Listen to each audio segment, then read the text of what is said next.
ভাবুন তো, আপনাকে একটা চ্যালেঞ্জ দেয়া হলো। ২০২৬ সাল, কলকাতার মতো একটা কঠিন কম্পিটিটিভ বাজারে একটা ইন্টেরিয়র ডিজাইন ব্যবসাকে শুধু সোশ্যাল মিডিয়া ব্যবহার করে টপে নিয়ে যেতে হবে। আর হাতে কিন্তু বিশাল কোনো বাজেট নেই। একদম। আছে শুধু কিছু স্মার্ট আইডিয়া।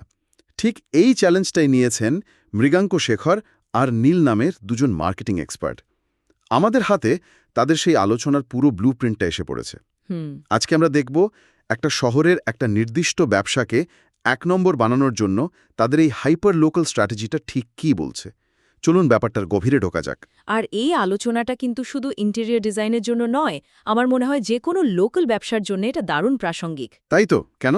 কারণ আমাদের সোর্স বলছে ভারতে এখন আঞ্চলিক ভাষায় সার্চ করার প্রবণতা বছরে প্রায় 40% হারে বাড়ছে। 40%? হ্যাঁ, মানুষ এখন গুগলে best interior designer in Kolkata লেখার চেয়ে কলকাতায় কম খরচে ঘর সাজানো লিখে সার্চ করতে বেশি স্বাচ্ছন্দ্য। আচ্ছা আচ্ছা। আর গুগল বা ইনস্টাগ্রামের অ্যালগোরিদমও কিন্তু এই পরিবর্তনটা ধরে ফেলেছে। তারা এখন বাংলা, হিন্দি বা তামিলের মতো আঞ্চলিক ভাষার কন্টেন্টকে আগের চেয়ে অনেক বেশি গুরুত্ব দিচ্ছে। মৃগাঙ্ক শেখর আর নীলের এই ব্লুপ্রিন্টটা ঠিক এই বদলের ঢেউটাকেই কাজে লাগানোর একটা নিখুঁত পরিকল্পনা। দারুণ একটা প্রেক্ষাপট। তাহলে চলুন তাদের পরিকল্পনার একেবারে কেন্দ্রে চলে যাই। এখানে একটা হাইপার লোকাল সোশ্যাল এসইও চেকলিস্টের কথা বারবার বলা হয়েছে। হ্যাঁ, তাদের মূল লক্ষ্য নাকি ইনস্টাগ্রাম বা টিকটকের মতো প্ল্যাটফর্মে কলকাতায় বাজেটের মধ্যে সুন্দর ঘর সাজানো এর মতো সার্চের জন্য প্রথম পেজে আসা। এটা শুনতে তো বেশ কঠিন লাগছে। সোশ্যাল মিডিয়া তো এখন এসইও এতটা গুরুত্বপূর্ণ হয়ে গেছে। একদম। এটাই ভবিষ্যতের মার্কেটিং। আর এই লক্ষ্যটা পূরণ করার জন্য তাদের চেকলিস্টে কয়েকটা দারুণ ভিত্তি আছে। প্রথমটাই হল ভার্নাকুলার বা আঞ্চলিক ভাষার ব্যবহার। মানে বাংলা? শুধু বাংলা নয়, মজার ব্যাপার হল তারা বেঙ্গলিশ অর্থাৎ বাংলা আর ইংরেজির মিশেল ব্যবহার করতে বলছে। হো হো। কারণ এখনকার অ্যালগোরিদম শুধু ক্যাপশনে কি লিখছেন তা দেখে না, ভিডিওর ভেতরে আপনি কি বলছেন বা স্ক্রিনে কি টেক্সট দেখাচ্ছেন সেটাও ইন্ডেক্স করে। ইউটিউব বা ইনস্টাগ্রাম এখন ভিডিওর অডিও শুনে নিজে থেকেই একটা বাংলা ট্রান্সক্রিপ্ট তৈরি করে নিতে পারে এবং সেটাকে সার্চের জন্য ব্যবহার করতে পারে। ১ মিনিট, তার মানে আমি ভিডিওতে যা বলছি সেটাও কিওয়ার্ড হিসেবে কাজ করছে। একদম। আমি তো এতদিন জানতাম এসইও মানে শুধু লেখা আর হ্যাশট্যাগ। এখন তো দেখছি ভিডিওর ভেতরের কথাও গুগলের কাছে গুরুত্বপূর্ণ হয়ে উঠেছে। এটা তো পুরো খেলাটাই পাল্টে দেওয়ার মতো ব্যাপার। ঠিক তাই। একেই বলে অডিও এসইও। চেকলিস্টের দ্বিতীয় ভিত্তিটা আরও মজার। জিও টার্গেটিংয়ের সূক্ষ্ম প্রয়োগ। জিও টার্গেটিং? হ্যাঁ, তারা শুধু কলকাতা মিথ্যে ট্যাগ করতে বারণ করছে। তাহলে তার বদলে ধরুন বালিগঞ্জ বা রাজারহাট বা হাতিবাগান মার্কেটের মতো খুব নির্দিষ্ট এলাকাকে টার্গেট করতে বলছে। এটাকে তারা একটা দারুণ নাম দিয়েছে, hyper local mode. Hyper local mode, এই আইডিয়াটা একটু বুঝিয়ে বলবেন।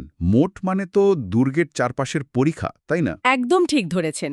ভাবুন, পুরো কলকাতা আপনার রাজ্য, কিন্তু বালিগঞ্জ আপনার দুর্গ।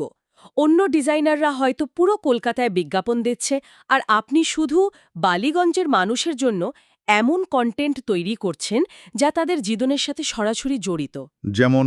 যেমন ধরুন, বালিগঞ্জের পুরনো ফ্ল্যাটকে নতুন লুক দেওয়ার 5টি উপায়। এতে অন্য প্রতিযোগীরা আপনার এই দুর্গে সহজে ঢুকতেই পারবে না। আপনি ওই এলাকার মানুষের কাছে তাদের নিজেদের ডিজাইনার হয়ে উঠবেন। বাহ, দারুণ উপমা তো। আচ্ছা, তৃতীয় আরেকটা জিনিসের কথা বলা হয়েছে যেটা আমার কাছে একদম নতুন লেগেছে, এন্টিটি বেসড এসইও। হ্যাঁ, entity based SEO. ১ minute, entity এটা কি কিওয়ার্ডের থেকে আলাদা কিছু নাকি? আমি তো ভাবতাম দুটো একই জিনিস। এটা একটা খুব ভালো প্রশ্ন। সহজ ভাষায় কিওয়ার্ড হলো একটা শব্দ, আর এন্টিটি হলো সেই শব্দের পেছনের ধারণা বা জিনিসটা। একটা উদাহরণ দিলে ভালো হয়। ধরুন, টিকউড বা সেগুন কাঠ একটা কিওয়ার্ড হতে পারে, কিন্তু যখন আপনি ভিডিওতে সেগুন কাঠের ফার্নিচার দেখাচ্ছেন এবং তার গুণমান, স্থায়িত্ব বা যত্ন নিয়ে কথা বলছেন, তখন গুগল বা ইনস্টাগ্রামের অ্যালগোরিদম শুধু শব্দটাকে দেখছে না, আচ্ছা। সে সেগুন কাঠ নামক এন্টিটি বা বস্তুটাকে চিনতে পারছে। সে বুঝতে পারছে যে দর্শক এটা খুঁজছে তার আগ্রহ শুধু আসবাবপত্রে নয়, বরং টেকসই এবং প্রিমিয়াম কোয়ালিটির দিকে। ও, বুঝেছি। ফলে আপনার ভিডিওটা ঠিক সেই দর্শকের কাছে পৌঁছে যাওয়ার সম্ভাবনা অনেক বেড়ে যায়। তার মানে অ্যালগরিদম এখন আমাদের চেয়েও আর কি বেশি স্মার্ট হয়ে যাচ্ছে। আর চতুর্থ ভিত্তি হিসাবে অডিও আর ভিজুয়াল এসইওর কথা তো আগেই উঠল। ভিজুয়াল এসইও মানে কি এখন ছবিরও এসইও হয়?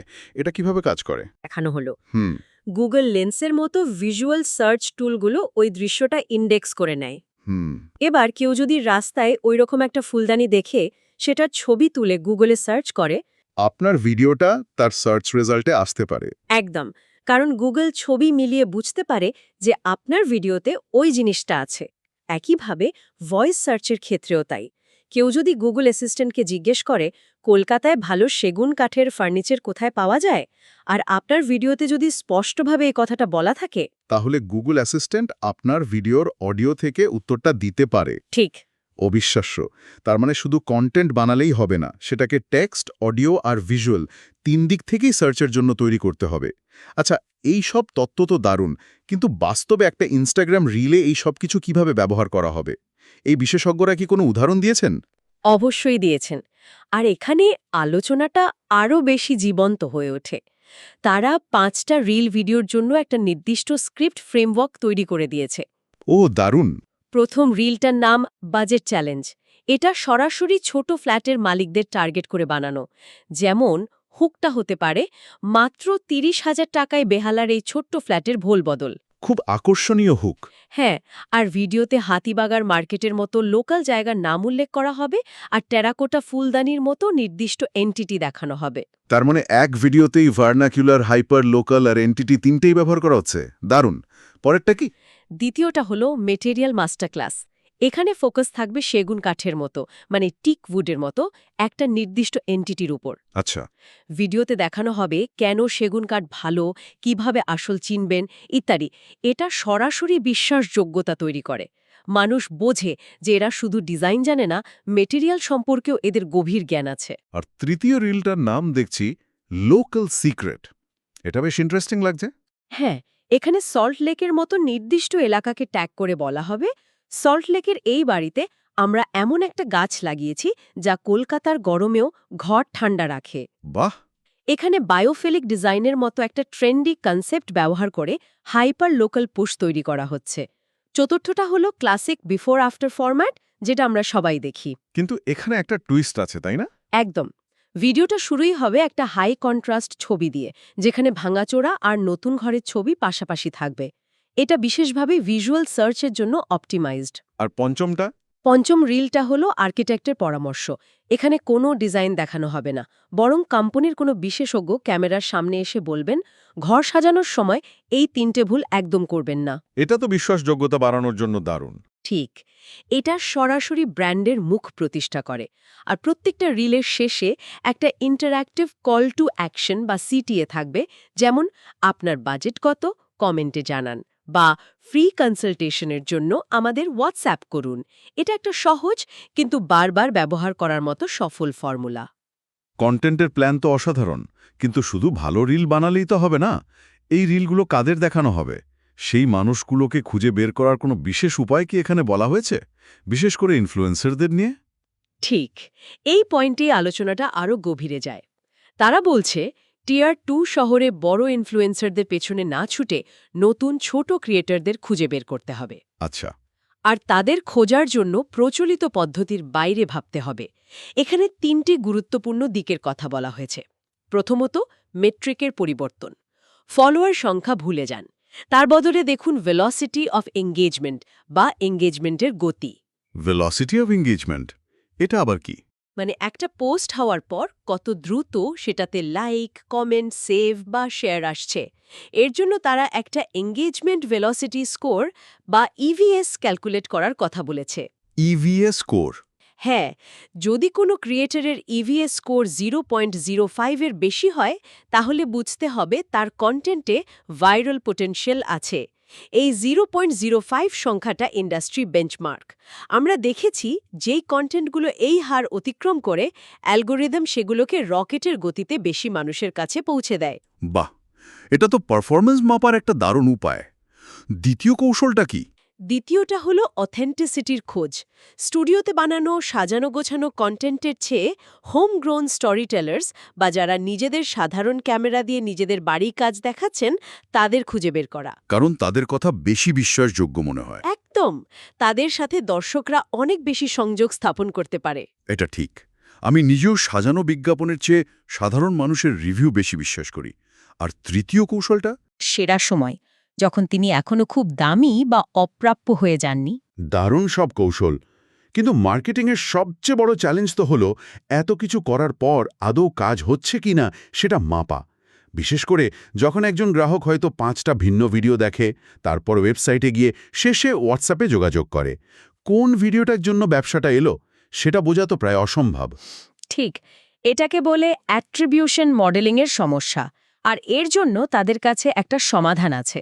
তারা একটা এনগেজমেন্ট অ্যান্ড অ্যাট্রিবিউশন ড্যাশবোর্ড তৈরির কথা বলেছে। ড্যাশবোর্ড? হ্যাঁ, এবং এটা একটা বিশেষ ইউ-শেপড অ্যাট্রিবিউশন মডেল ব্যবহার করে। You-shaped model? এটা আবার কেমন? ভাবুন, এটা একটা ফুটবল ম্যাচের মতো। যে খেলোয়াড় প্রথম পাসটা বাড়িয়েছিল সে গোলের জন্য গুরুত্বপূর্ণ, আর যে শেষ শটটা নিয়ে গোলটা করেছে সেও সমান গুরুত্বপূর্ণ। আর মাঝেরগুলো? মাঝখানে যারা খেলেছে তাদেরও অবদান আছে, কিন্তু প্রথম আর শেষের গুরুত্ব সবচেয়ে বেশি। এই মডেলে গ্রাহকের জার্নির প্রথম টাচ পয়েন্ট, মানে প্রথমবার যে ভিডিওটা দেখেছিল, তাকে 40% ক্রেডিট দেওয়া হয়। আচ্ছা। শেষ টাচ পয়েন্ট, মানে যেটা দেখে সে যোগাযোগ করেছে, তাকে 40% ক্রেডিট দেওয়া হয়। আর মাঝের সব টাচ পয়েন্টকে একসাথে 20% ক্রেডিট দেওয়া হয়। কিন্তু হোয়াটসঅ্যাপের মতো ডার্ক সোশ্যালের ডেটা ট্র্যাক করা তো খুব কঠিন। কেউ যদি একটা রিল দেখে সরাসরি হোয়াটসঅ্যাপ করে, সেটা তো এই ড্যাশবোর্ডে ধরা পড়বে না। এটা তো একটা বিশাল ব্ল্যাক হোল। এই সমস্যার জন্য তাদের সমাধানটা অবাক করার মতো সহজ, কিন্তু খুব কার্যকর। কি সেটা? তারা বলছে, গ্রাহককে সরাসরি জিজ্ঞাসা করুন, আমাদের কোন ভিডিওটি দেখে আপনি সবথেকে বেশি অনুপ্রাণিত হয়েছেন। কিন্তু গ্রাহককে সরাসরি জিজ্ঞেস করলে কি সঠিক তথ্য পাওয়া যাবে? অনেকেই তো হয়তো মনে রাখতে পারবে না কোন ভিডিওটা দেখেছিল, বা স্বাভাবিক একটা উত্তর দিয়ে দেবে। হয়তো সবাই সঠিক উত্তর দেবে না, কিন্তু 10 জনের মধ্যে যদি 5 জনও সঠিক তথ্য দেয়, সেটাও তো আপনার কাছে বিরাট একটা পাওয়া। কোনো ডেটা না থাকার চেয়ে কিছুটা হলেও ডেটা থাকা অনেক ভালো। এই উত্তরগুলো ড্যাশবোর্ডের ডার্ক সোশ্যাল সিগন্যাল কলমে যোগ করা হয়, যা অ্যাট্রিবিউশনের ওই ব্ল্যাক হোলটা পূরণ করতে সাহায্য করে। ঠিক। এই সব পরিকল্পনা তো দারুণ, কিন্তু সেরা পরিকল্পনারও তো ব্যর্থ হওয়ার সম্ভাবনা থাকে। মার্কেটিংয়ে তো কিছুই নিশ্চিত নয়। যদি এই ভিডিওগুলো কাজ না করে, তখন কি হবে? কোনো প্ল্যান বির কথা কি বলা হয়েছে? অবশ্যই বলা হয়েছে। একটা ভালো স্ট্র্যাটেজির অংশই হল ব্যাকআপ প্ল্যান তৈরি রাখা। এখানে 3টি শক্তিশালী ব্যাকআপ প্ল্যানের কথা বলা হয়েছে। আচ্ছা। প্রথমটা হল থ্রেডসে পিভট, মানে পিভট টু থ্রেডস। যদি ভিডিও কন্টেন্ট আশানুরূপ ফল না দেয়, তাহলে হতাশ হওয়ার কিছু নেই। ওই একই তথ্য একটা টেক্সট ভিত্তিক স্টেপ বাই স্টেপ গাইড হিসেবে থ্রেডসে পোস্ট করতে হবে। তাতে কি লাভ হবে? গুগল এখন খুব দ্রুত থ্রেডসের টেক্সট ইন্ডেক্স করে, ফলে ভিডিও ব্যর্থ হলেও ওয়েবসাইটে ট্র্যাফিক ধরে রাখা সম্ভব। দ্বিতীয় প্ল্যানটা বেশ বুদ্ধিদীপ্ত লাগছে। পুরো ভিডিও বাতিল না করে শুধু প্রথম 3 সেকেন্ডের হুক পরিবর্তন করে আবার আপলোড করা। একে বলা হচ্ছে হুক এবি টেস্টিং। তার মানে পুরো পরিশ্রমটা জলে গেল না। একদম, আপনাকে পুরো ভিডিও নতুন করে শ্যুট করতে হচ্ছে না, শুধু শুরুর অংশটা একটু বদলে দিচ্ছেন। সোর্সে বলা হয়েছে শুধু এইটুকু পরিবর্তনে পারফরম্যান্স 20-30% বেড়ে যেতে পারে। বাহ!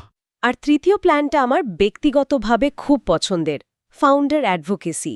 অর্থাৎ কোম্পানির প্রতিষ্ঠাতা নিজে সামনে আসবেন। ঠিক তাই। যদি ব্র্যান্ডের পেজের রিচ বা এঙ্গেজমেন্ট কমে যায়, তখন কোম্পানির প্রতিষ্ঠাতা তার ব্যক্তিগত প্রোফাইল থেকে একটা behind the scenes video post করতে পারেন। আচ্ছা। যেখানে তিনি হয়তো বলবেন, আমি কেন এই প্রজেক্টটি করতে চেয়েছিলাম, বা আমাদের এই ডিজাইনটা বানাতে গিয়ে কি কি চ্যালেঞ্জ এসেছিল।